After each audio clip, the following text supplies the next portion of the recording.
Jangan lupa subscribe YouTube channel Metro TV News dan pastikan untuk menyalakan lonceng notifikasinya. Pemirsa, langkah Rusia menginvasi Ukraina menuai kecaman dunia. Sejumlah negara bahkan tak ragu memberi sanksi bagi Rusia, mulai dari sektor ekonomi hingga olahraga.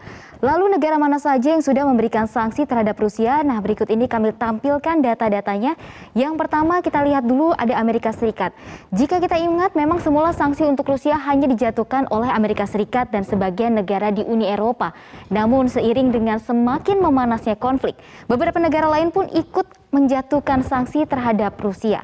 Rentetan sanksi ekonomi dari berbagai negara juga sebagai buntut dari serangan Rusia ke Ukraina. Nah, sanksi tersebut ini sejalan dengan kebijakan pemimpin dunia untuk menekan Presiden Vladimir Putin agar menghentikan invasi. Untuk Amerika Serikat sendiri memberikan sanksi setidaknya ada 3, yaitu larangan warga negara Amerika Serikat melakukan transaksi dengan Central Bank of Russia, kemudian membekukan akses atau aset dari Rusia di Amerika Serikat. Yang kedua adalah memblokir ekspor teknologi ke Rusia, mulai dari semikonduktor, ada laser, telekomunikasi, sensor, dan larangan bepergian untuk Presiden Putin. Bisa kita lihat, yang kedua adalah sanksi dari Inggris. Kami sudah kumpulkan datanya di sini. Sanksi dari Inggris adalah larangan Aeroflot atau maskapai penerbangan Rusia untuk masuk wilayah udara Inggris. Kemudian yang kedua adalah sanksi perjalanan dan membekukan aset 100 perusahaan dan oligarki. Ini adalah kumpulan orang kaya yang ada di Rusia. Ini sudah dibekukan aset-asetnya oleh Inggris. Kemudian yang ketiga adalah menjatuhkan sanksi pada Belarusia atau Belarus yang berperan dalam invasi Rusia ke Ukraina. Nah, Uni Eropa tidak ketinggalan. Sanksi ekonomi yang disebut terberat yang pernah mereka berikan di negara dunia ini sudah dikeluarkan. Bisa kita lihat ini sanksi yang diberikan oleh Uni Eropa. Kami jabarkan ke dalam 3, yaitu pembekuan aset tentu yang dilakukan oleh Uni Eropa, kemudian pemblokiran akses perbankan Rusia di Eropa, dan yang ketiga adalah penghentian akses material untuk sektor minyak bumi di Rusia. Targetnya apa? Ternyata adalah 70% pasar perbankan Rusia dan perusahaan milik Rusia akan ditutup di Eropa. Nah, selain negara yang kami tampilkan sebelumnya, masih banyak negara lain yang berikan sanksi pada Rusia. Di benua Asia ada Korea Selatan dan Singapura, dan tak ketinggalan itu ada Jepang yang ikut memberikan sanksi untuk Rusia. Sanksi itu disampaikan langsung oleh Perdana Menteri Jepang Fumio Kishida. Kita lihat atau kita simak pernyataan selengkapnya. プーチン大統領を含むロシア関係者等の資産凍結に加え、本日ロシアの財閥であるオリガルヒなどの資産凍結についても決定をいたしました。ロシア中央銀行との取引を制限する措置に加え、本日SWIFTからロシアの7つの銀行を排除するために必要な国内措置を取りました。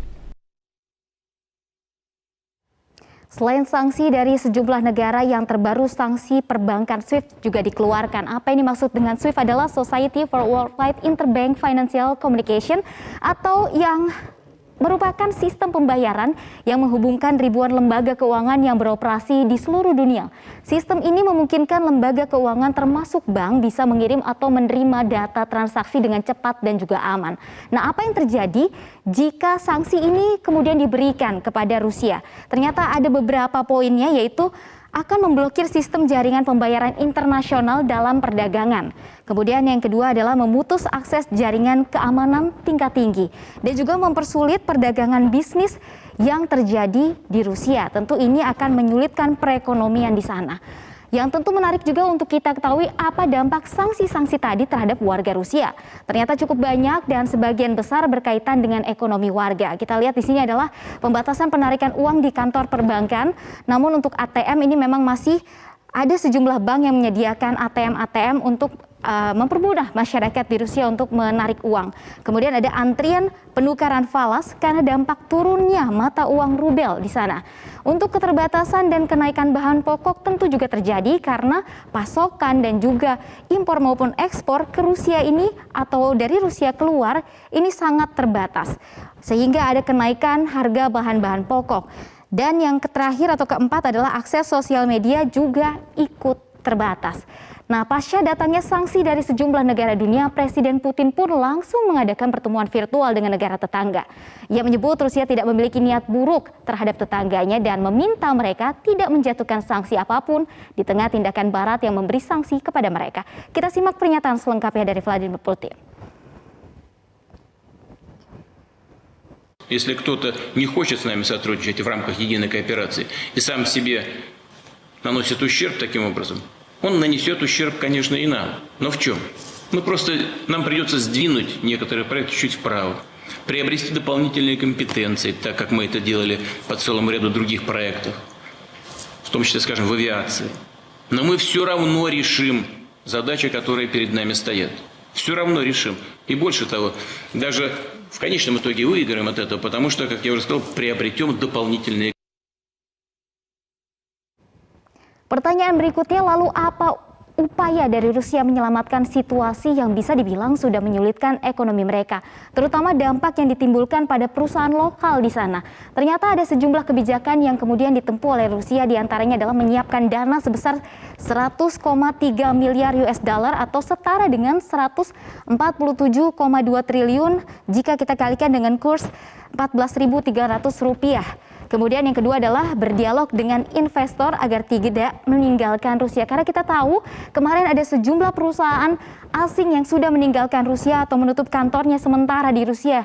Mulai dari Google, YouTube, kemudian ada investor besar, kemudian juga ada dari IKEA yang ikut tutup di sana dan masih banyak perusahaan lainnya yang ikut tutup karena dampak invasi Rusia ke Ukraina. Nah, tanya sanksi ekonomi, ternyata juga ada sanksi lain yang tidak luput dari Rusia, adalah sanksi terhadap dunia olahraga mereka. Komite Olimpiade Internasional atau IOC ini mendesak pembatalan penyelenggaraan olahraga Rusia dan di Belarus.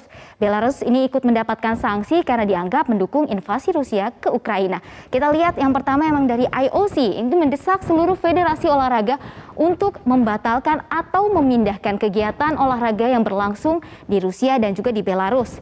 Kemudian dari UEFA memindahkan arena Liga Champions karena tadinya akan dilakukan di Saint Petersburg, namun nantinya akan dipindahkan ke Prancis. Kemudian melarang timnas Rusia bertanding di kompetisi yang diadakan oleh UEFA. Kemudian dari F1 membatalkan Grand Prix Rusia yang akan berlangsung pada September 2022 mendatang.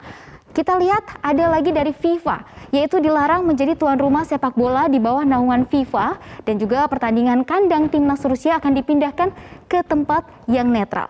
Kemudian akan dilarang mengikuti kompetisi dengan nama Rusia dan harus menggantinya dengan Football Union of Russia.